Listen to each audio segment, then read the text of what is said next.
face. A serious pain. I'm in A&E. Swelling is absolutely horrendous. They think this is inflammation, and they don't know might I ever get the feeling back in my lip. Dentistry done anywhere outside the UK. Look at this. Do you still want to go and get that treatment done? Composite veneers, kind of like doing nails.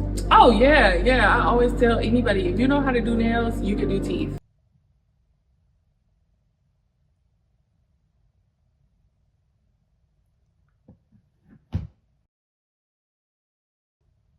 I just wanted to join the party.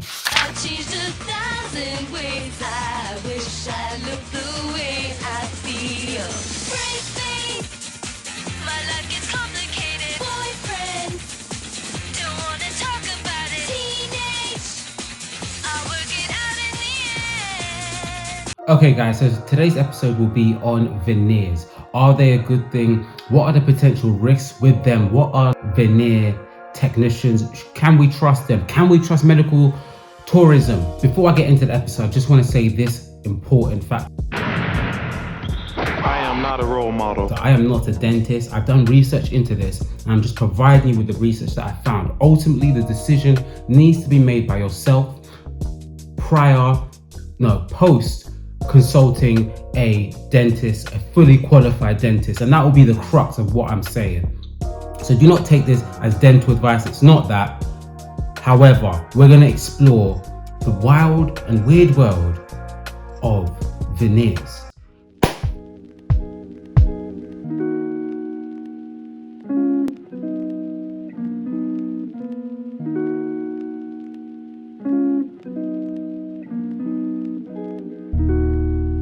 But before we get into that, I'm going to need you to do me one little favor, and that is like, comment, share and subscribe. Please, in order to grow this channel, I'm going to need your support, I'm going to need your engagement, and I'm going to need your subscription. So if you're not subscribed, subscribe. If you are subscribed and watched a few, leave in the comments what you like to buy and what you want to hear about next. Anything you think that could have been improved on or missed out, put in the comments. It's a discussion forum. Love you all, but let's get into this episode. So if I'm sweating my balls off, it is boiling hot in here, but we're gonna go on and crack on with the show because the show must go on. However, before we get into veneers and their danger and the potential risk for them, we've got to do a little history and a little deep dive into it. What if I told you the most popular cosmetic dental procedure started 100 years ago? Let's talk about the history of veneers. Veneers was started with a dentist based in California called Charles Pincer. Starting around 1928, he first was given this project by a famous Hollywood actor, an unknown actor actually at the time, who needed to recreate their smile. And at the time, the problem that we found with veneers was bonding the veneers to the tooth. You have to think about veneers in the same way you think about nails, in the same principle I should say, that it is essentially bonding an outer layer to the teeth and the tooth enamel, sometimes needing to be etched down if it's porcelain, sometimes creating a thin crown over it if it's a composite veneer. However, most of the improvements that happened over veneers happened in the 1980s, around 1982, where the bonding material and the advancements in the bonding materials greatly leaped. And we have the popularity and the growth of the veneers, especially in the porcelain veneers. The development of veneers has been impacted most by developments in the materials used as well as the techniques to bond to the tooth surface. Veneers were invented by California dentist Charles Pincus in 1928. The first Hollywood veneers were made out of acrylic to change the look of an actor's teeth. These veneers were glued on with denture glue. In the 1950s, developments were made on how veneers made of porcelain could be bonded to etched tooth enamel. The struggle faced back then was getting these veneers to stay on. Then, in 1982, researchers discovered that a bond could be made between etched tooth enamel, composite resins, and porcelain. These findings showed that porcelain veneers could be bonded onto the surface of a tooth permanently, and that changed everything. See, when you think about veneers, the two veneers that really are prominent are composite and porcelain. And porcelain will be typically the one that you see the most. And when you see that tooth that has been filed down, that's been etched essentially, that will typically be the ones that go on the porcelain veneers. It's a glass-like material and it's fabricated in a lab. And since it's made of ceramic, we have to smooth a part of your tooth to account for that ceramic. And also, since it's made in a lab, we'll have to have some time to have them fabricated, whether it be 1 month up to probably 3 months. So the final result is delivered in about 1 to 3 months. And as you can tell, composite veneers typically are a lot harder to make, require highly skilled dentists, and thinly go over the tooth, very little etching, are essentially more temporary than porcelain. Porcelain lasts about 10 to 15 years, while composite lasts about 5 to 10, if that, really and truly. A composite veneer is made out of a bonding material. Bonding is something that's layered to your tooth right there in the office. So you come in that day and you'll receive the final product that day. And composite is something where we can also just adhere it to your tooth. It doesn't require the same thickness amounts that glass requires to resist fracture. So one of the benefits of composite veneers is that the procedure is reversible, right? We add that material to your tooth. So if at any point in time you decide, I want to change it, I want to fix it, I even want to remove it, it's always possible with a composite veneer. Whereas with a porcelain veneer, once the tooth structure has been removed, to apply the porcelain, you'd only be able to remove that porcelain and you'd have to apply a new veneer to the tooth. Another really nice advantage to a composite veneer is that the treatment can be phased over time, right? And enhancements can be made. So I'll have a patient come to me and they really want a full set of veneers, maybe 8 or 10, and perhaps they can only afford maybe 4.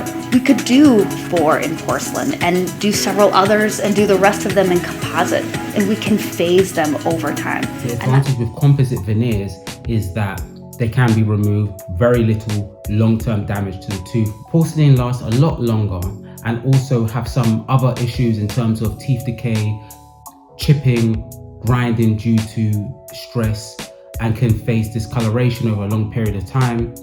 Hence why you need them changed quite regularly, every 10 to 15 years. However, what really sparked this trend in veneers, and a lot of it comes down to all about the money. It's all about the affordability. They've become so much more affordable and accessible.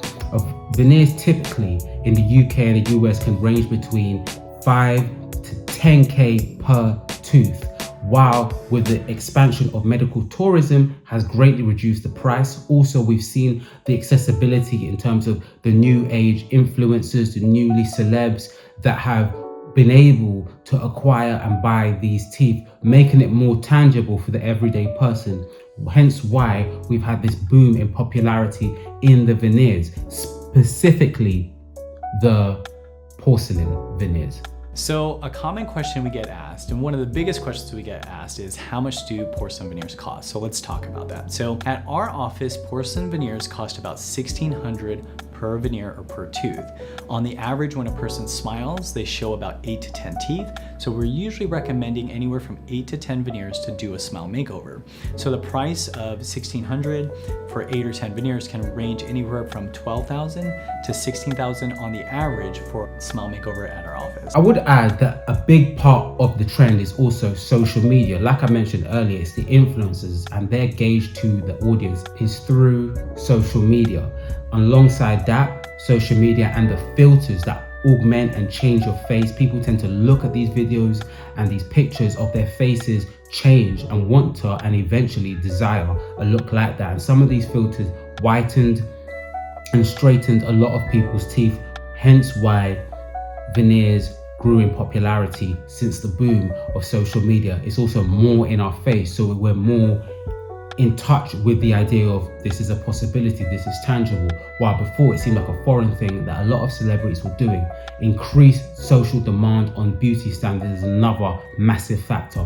There are a lot of micro factors that play into this, but the main two I would say is the accessibility, affordability, and the boom of social media that have brought this to the forefront. Again, I'm aware that some people want and need to improve the aesthetic of their smile. In that case, great. But I've had one too many patients tell me in their young 20s or 30s how much they regret getting veneers already, because now it's a lifetime commitment that they will always have to keep up with. However, what are the potential dangers in this? Honestly, it was riddle. I can't even move my face and still sore. 3 in the morning. I woke up with a pain in my face. A serious pain.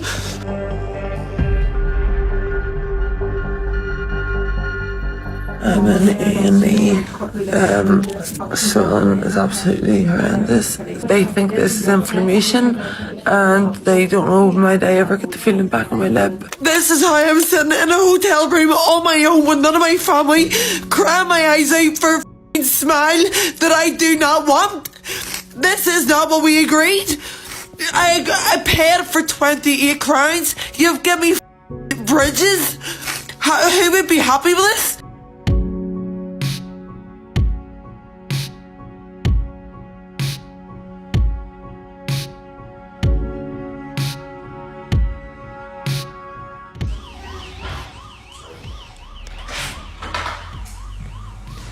So here I am, and then just trying to get the work corrected of what happened in Turkey. It's an absolute agony, and I haven't slept for 4 nights. I knew that I got a bad job, but it's going to cost me £18,000, maybe more, to get my mouth fixed. The damage that they have done is so bad. The teeth aren't even in right. It's just brutal. They've absolutely raped my life, and I am not even joking. The pain I am in is unbearable. Amanda. Damn. Amanda, please, man. Hello? That's not funny! I couldn't help it. However, in all seriousness, this is some of the potential risks that lay in wait when you enter the world of veneers. Now, for the most part, there's a level of safety that comes with veneers when you work with a highly trained and professional dentist. However, it's still fairly unaffordable for a lot of people in countries like the UK, the US, Canada. So medical tourism, which has boomed in the last, I would say 10 to 15 years, has really bridged the gap for people to find it accessible to engage in cosmetic surgery abroad. And what happened to Amanda was a disaster. I saw this video that was going really viral. So I reached out to her and asked her if there was anything I can do. You know, I spoke to her on the phone, etc. And I offered her to come into the clinic and had a look. And we basically found out that she had multiple infections. She had broken teeth. She had teeth that were all joined together. So essentially they drilled down every tooth in her mouth, but made them all kind of one segment, so she couldn't get a toothbrush in there, floss, no interdental brushes, nothing. So the gums were profusely infected and bleeding. And we basically had to come up with a plan. Unfortunately though, she flew back, and then after a couple of weeks, she got an infection so bad that it ended up spreading to the side of her neck. It affected her breathing. She ended up in hospital. She ended up on a drip, and she actually said it was one of the most difficult times of her life. A serious pain.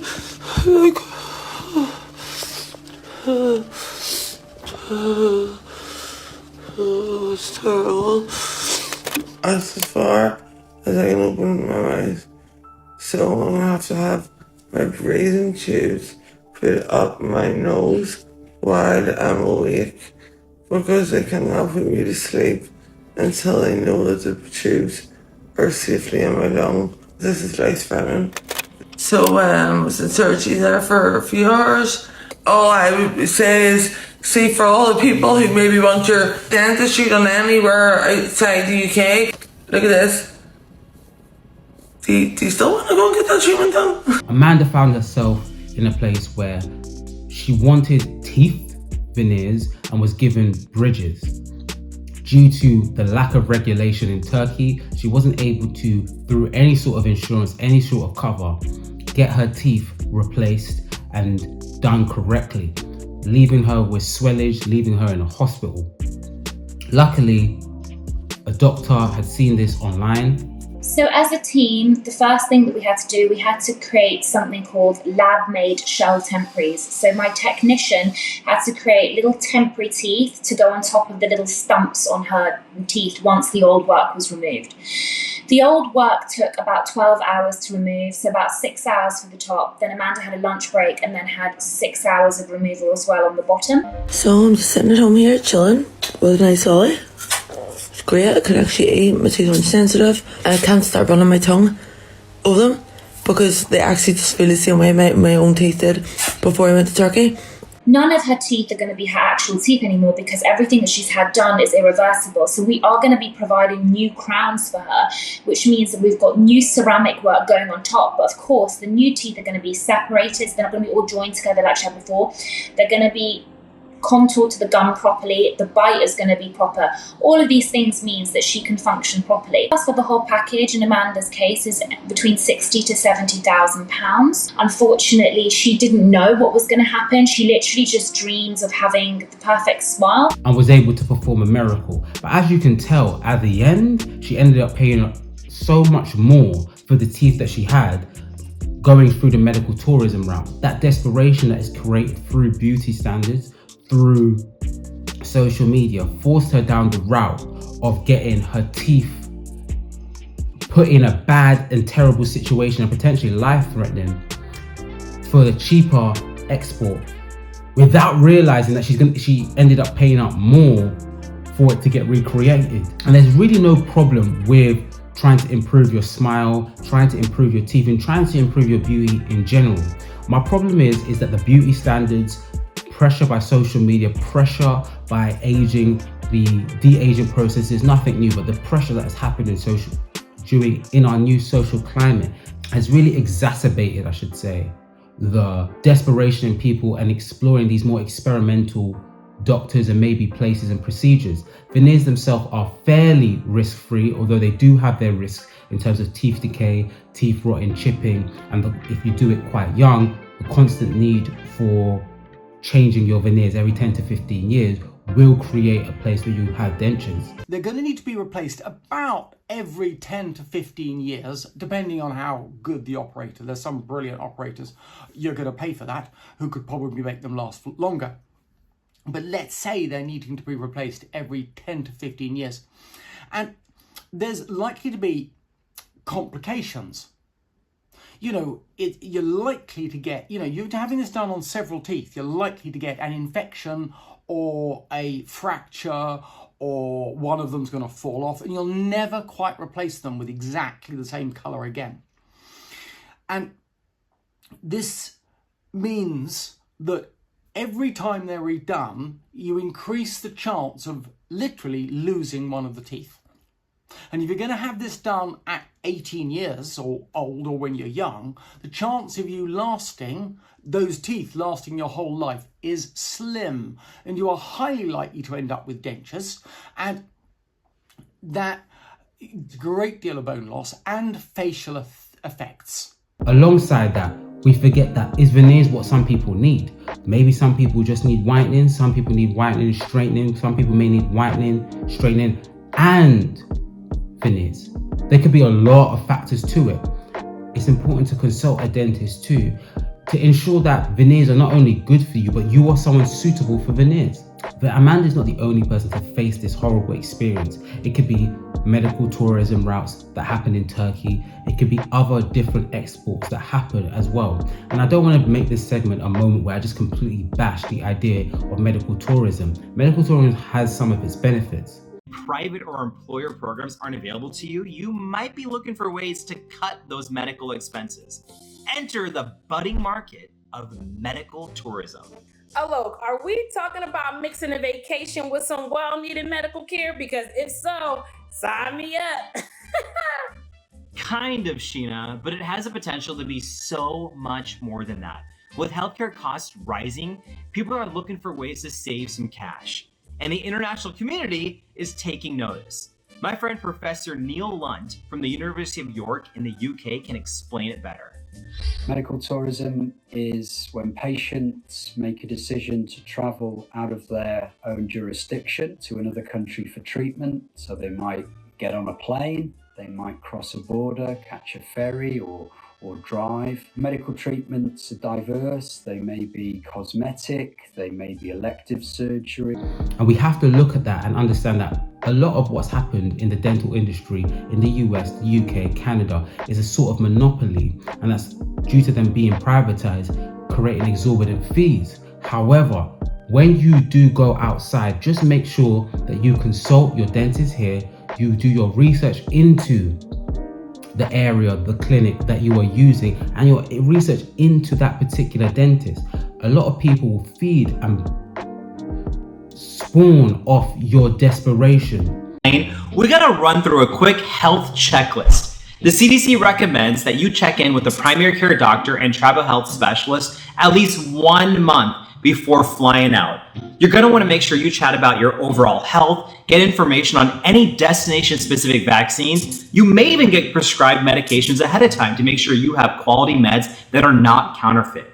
Your doctor may also talk with you about certain post-procedural complications and what to avoid, such as not flying for 10 days after any chest or abdominal surgery because of pressure changes.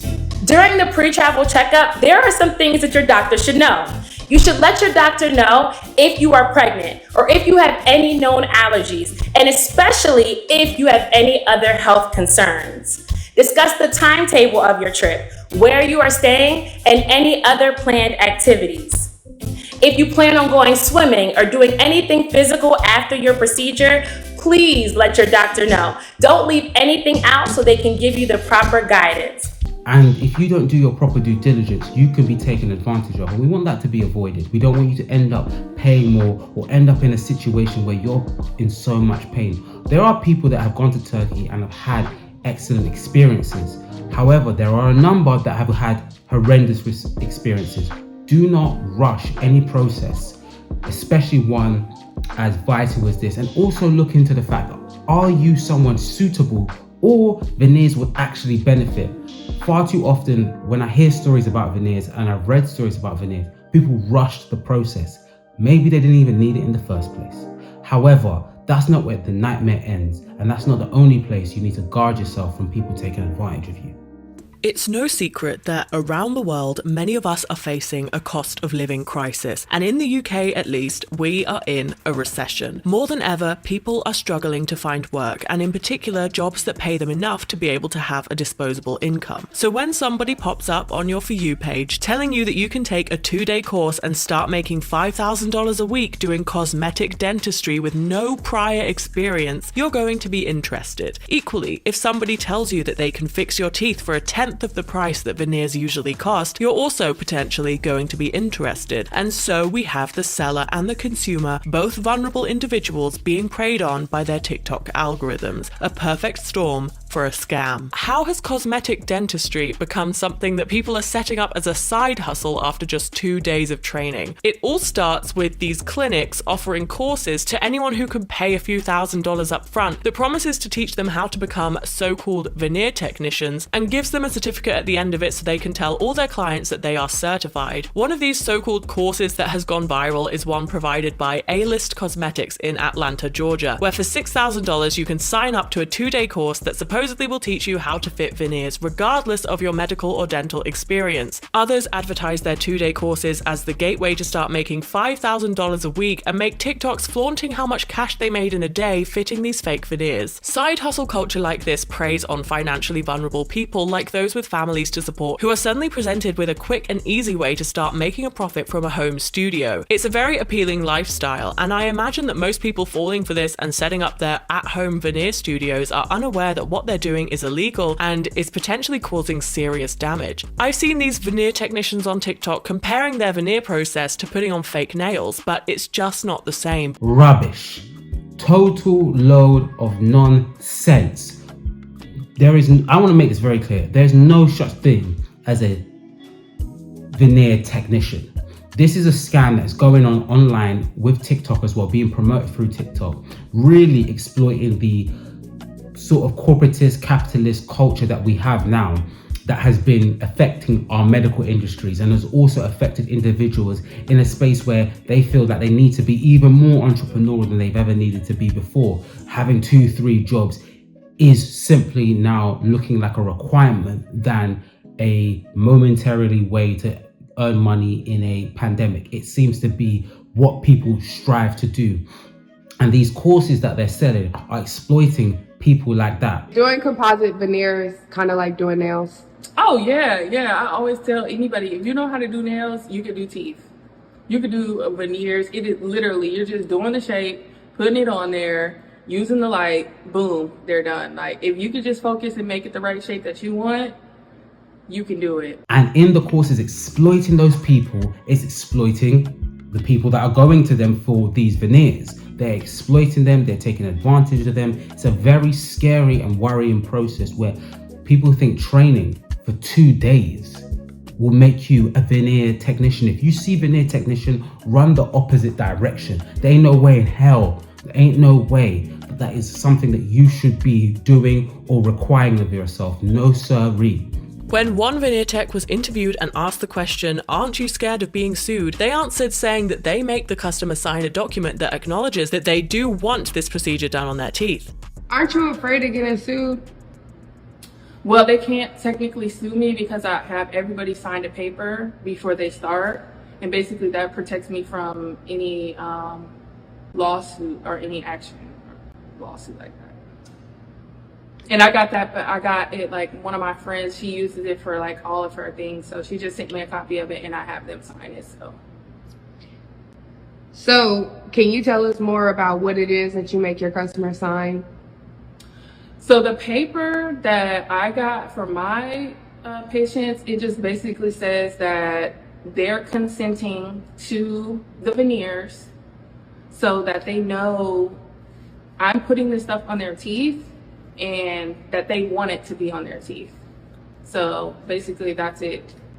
So if they try to take me to court, I have that because it says that they wanted this stuff on. You can see from these clips and these TikToks that they really don't know what they're doing. Now, I know earlier I used the example of the bonding being like acrylic nails onto the nail, a fake nail onto the nail, but that is in principle.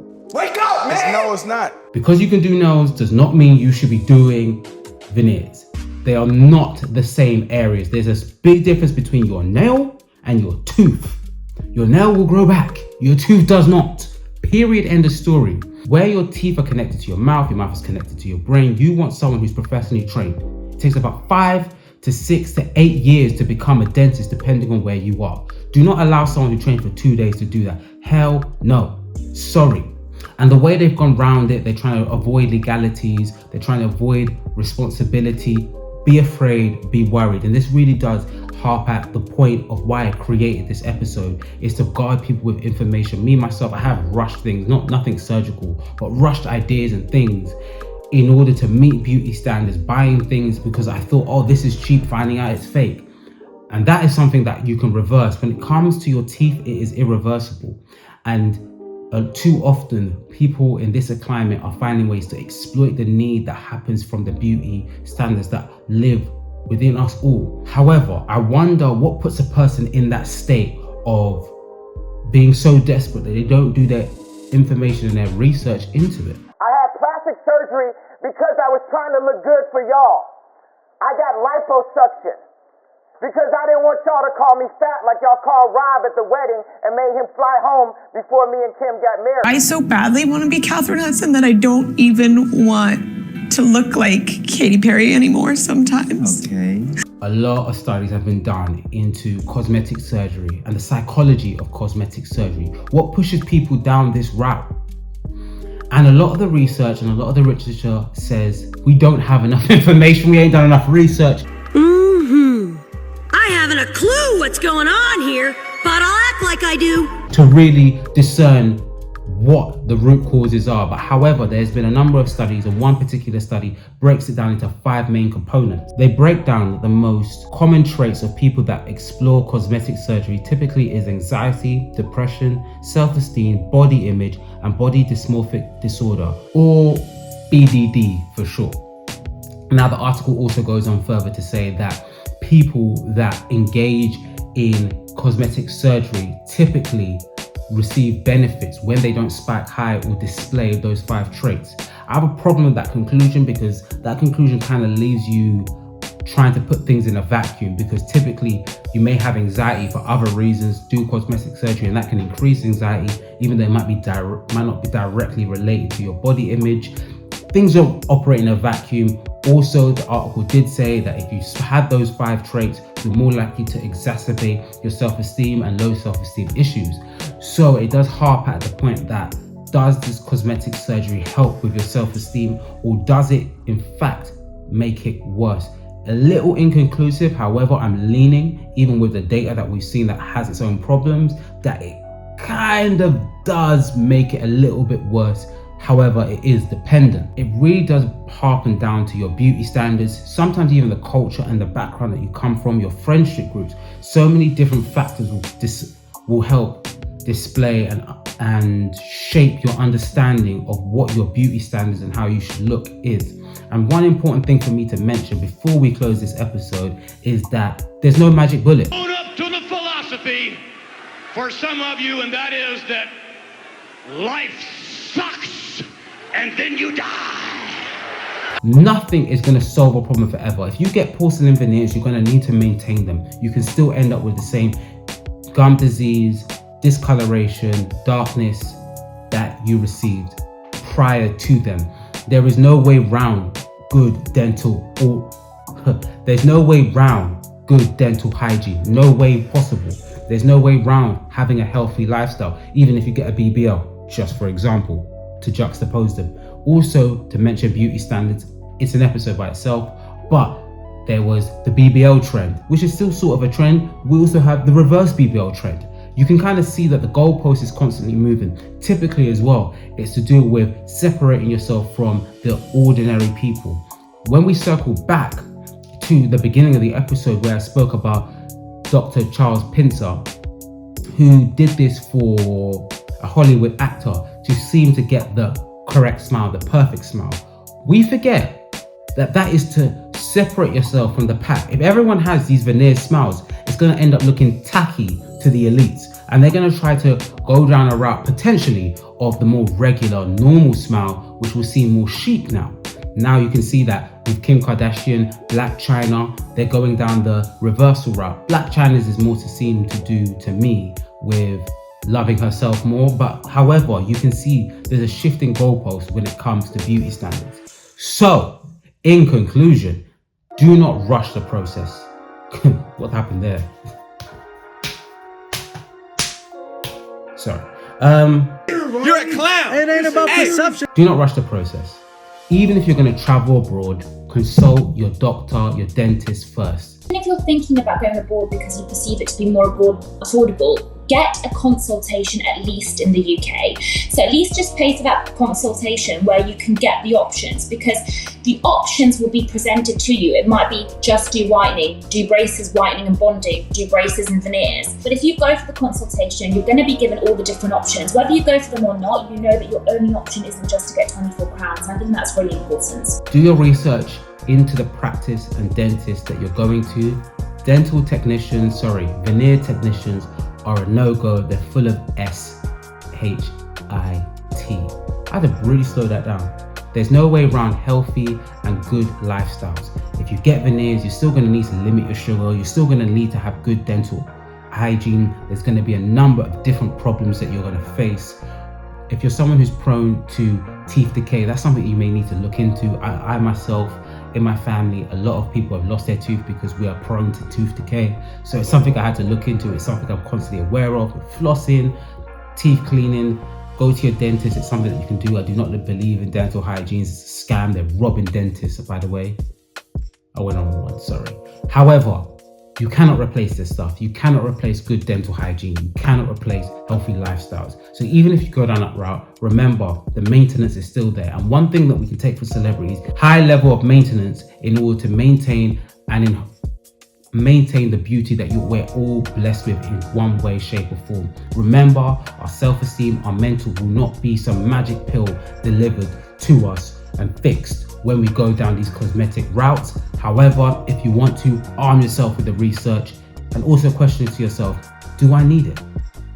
Big question you want to ask yourself, do I need it?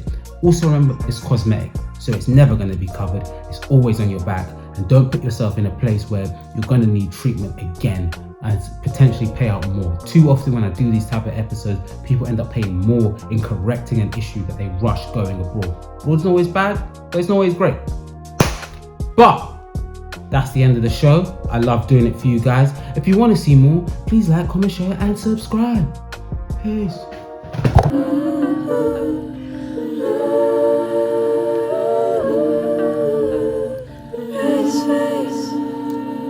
My life is complicated. My friends don't wanna talk about it.